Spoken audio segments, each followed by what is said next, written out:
নমস্কার বন্ধুরা, শিক্ষানিবিড় চ্যানেলে তোমাদের সকলকে স্বাগত জানাই। বন্ধুরা, নেতাজি সুভাষ ওপেন ইউনিভার্সিটি থেকে পিজি ফাইনাল এক্সামের অ্যাডমিট কার্ড ডাউনলোডের অফিসিয়াল নোটিশ দিয়ে দিয়েছে এবং নভেম্বর মাসের 19 তারিখ দুপুর 2টোর পর থেকে তোমরা নিজেদের অ্যাডমিট কার্ড অনলাইন থেকে ডাউনলোড করতে পারবে। এবং এই অ্যাডমিট কার্ড ডাউনলোডের অফিসিয়াল নোটিশ প্রকাশিত হওয়ার পর বিভিন্ন সোশ্যাল মিডিয়াতে তোমরা অনেক প্রশ্ন করেছো। সেই প্রশ্নের উত্তরগুলো আমরা সেখানে বলে দিয়েছি, কিন্তু সেই প্রশ্নগুলোর মধ্যে থেকে যে প্রশ্নগুলো সবচেয়ে গুরুত্বপূর্ণ এবং ফাইনাল এক্সাম দেওয়ার পূর্বে যে প্রশ্নগুলোর উত্তর তোমাদের জানা খুবই দরকার, সেই প্রশ্নগুলো আমরা বাছাই করে নিয়েছি এবং আজকের এই ভিডিওতে সেই প্রশ্নগুলোর উত্তর আমরা বলে দেব। দেখো, প্রথমে তোমরা প্রশ্ন করেছিলে যে এক্সাম হলে এত গার্ড কেন দেয়। আবার অনেকে প্রশ্ন করেছো যে এক্সাম সেন্টারে কেমন গার্ড দেবে। আবার অনেকে কলেজের নাম লিখে জিজ্ঞেস করেছো যে এক্সাম সেন্টারে কেমন গার্ড দিতে পারে, মানে কলেজের নাম লিখে তোমরা জিজ্ঞেস করছো যে এই কলেজে কেমন গার্ড দিতে পারে। প্রথমেই বলে রাখছি, এই প্রশ্নগুলো কিন্তু সোশ্যাল মিডিয়াতে করা উচিত নয়।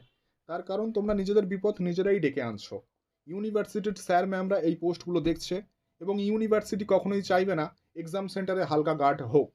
ইউনিভার্সিটি তোমাদের এই পোস্টগুলো দেখার পর এক্সাম সেন্টারের উপর আরও দায়িত্ব বাড়িয়ে দেবে এবং গার্ড যাতে আরও কড়া দেয় সেই বিষয়ে এক্সাম সেন্টারকে জানিয়ে দেবে, ঠিক আছে? কিন্তু প্রশ্ন যেহেতু তোমরা করেছো, তাই উত্তর অবশ্যই আমরা বলে দেব। তোমরা প্রশ্ন করেছিলে এক্সাম সেন্টারে কেমন গার্ড দেবে, তোমাদেরকে জানিয়ে দিচ্ছি। কোনো কোনো সেন্টারে খুব কড়া গার্ড দেবে, ঘাড় ঘোরাতে দেবে না। আবার কোনো কোনো সেন্টারে হালকা গার্ড দেবে, মানে দেখে দেখে লিখলেও কিছু বলবে না। তবে হ্যাঁ, এক্সাম সেন্টারে গার্ড হালকা হবে এই ভেবে কিন্তু পরীক্ষা দিতে যাবে না। পড়াশুনো করে পরীক্ষা দিতে যাবে, তার কারণ পরীক্ষাতে নকল করতে গিয়ে ধরা পড়লে তোমাদের খাতা আরএ হবে।